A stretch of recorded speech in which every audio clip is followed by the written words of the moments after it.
Цифровизация государственных услуг – один из путей снижения доли теневой экономики, а также ключевой фактор развития конкурентоспособности государства.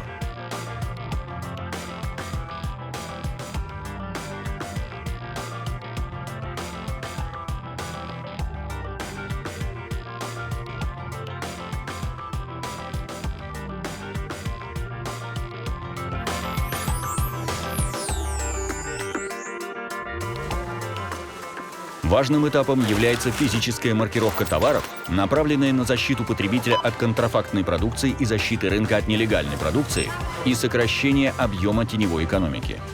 На данный момент администрирование и увеличение налоговых поступлений от реализации маркированных товаров осуществляет система СПП «Маркировка товара». Казахстан одним из первых в СНГ начал внедрение электронных госуслуг, и сегодня наши системы позволяют отследить товар или услугу с момента происхождения до конечного потребителя. Также органы государственных доходов активно проводят меры по упрощению исполнения налоговых обязательств и для физических лиц. И сейчас с уверенностью можно сказать, что цифровые технологии служат и государству, и его гражданам.